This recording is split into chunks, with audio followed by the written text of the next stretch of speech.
Hello guys කොහොමද ඉතින් ඔයාලට ඔන්න එහෙනම් ඉතින් ලංකාවේ ඉඳන් කටාරවලට මාව බලන්න ආපු එයත් එක්ක දවස් කිහිපයක් අපි ගත කරපු දේ තමයි මේ වීඩියෝ එකකින් මම ඔයාලට පෙන්වන්න යන්නේ. කලින් වීඩියෝ දෙක ඔයාලට මිස් වුණා නම් ඒකත් බලන්න කියලා මතක් කරනවා. මම ඉස්සෙල්ලාම යාව එක්කන්ගේ සූප්වා ගිෆ්ට් එකට.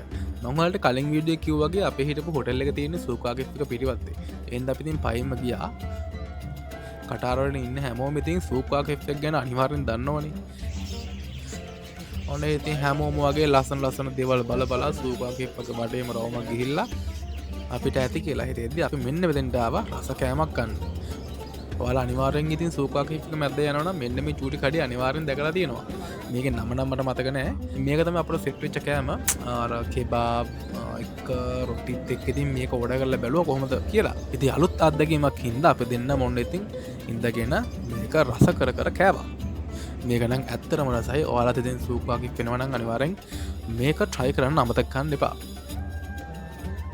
ඊළඟ දවසේ මම යාව එක්කන් ගියේ කටාර් නැෂනල් මියුසියම් එකට.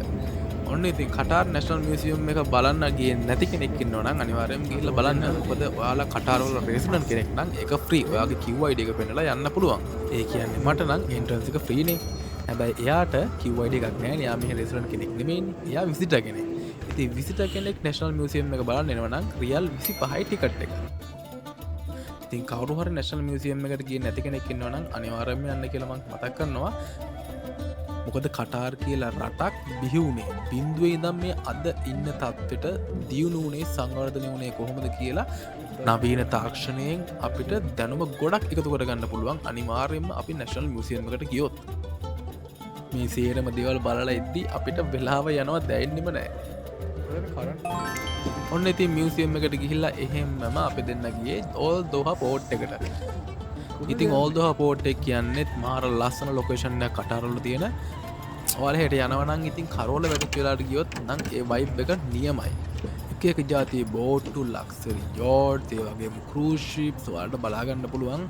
ඔයාලා ඕල් දෝහා පෝට් එකට ගියොත් අපි දෙන්න ඉතින් ඕල් දෝහා පෝට් එකේ තරවුමක් ගහලා එහෙමම මියා ඩිස්ට්‍රික් එක පැත්තෙත් ගිහිල්ලා එහෙත් ලස්සන තැන් ටිකක් බලලා ෆොටෝ අරගෙන අපි දෙන්න අන්තිමට ගියා කන්න. අපි කන්න ගියේ ඩී ග්‍රිල් කියලා ලස්සන රෙස්ටොරන්ට් එකට. ඒක නම් ඇත්තටම නියම රෙස්ටොරන්ට් එකක්. ඔයාලා ගිහිල්ලා කාලා බලන්න ඩී ග්‍රිල් කියලා. සුපිරිම රෙස්ටොරන්ට් එකක් තමයි මේ ඩී ග්‍රිල් කියන්නේ. මෙයාලගේ ලොකේෂන්ස් කීපයක්ම තියෙනවා. එකක් දෝහාවලත් තියෙනවා. අපි හිටපු හොටෙල් එක ගාවම එකක් තියෙනවා. I think ඩී ග්‍රිල් කියලා ඔයාලා සර්ච් කරලා බලන්න ඔයාලට හොයාගන්න පුළුවන්. ඔයාලා ඉන්න ලොකේෂන් එකට ළඟ තියෙන බ්‍රාන්ච් එකක්. ඉතින් අද මේ වීඩියෝ එක හොඳයි නම් ලයික් එකක් දාන්න කියලා මතක් කරනවා. ඒ වගේම අපි මේ ගිහපු ලොකේෂන්ස් වලට ඔයාලත් ගිහිල්ලා තියෙනවා නම් අනිවාර්යෙන් කමෙන්ට් එකක් දාන්න අමතක කරන්න එපා. එහෙනම් මේ වගේ ලස්සන වීඩියෝස් බලන්න මිස්ටර් බන්ඩුව ෆලෝ කරලා තියාගන්න. එහෙනම් මම ගෙහින් එන්න. කට්ටිය පරිස්සමෙන් ඉන්න.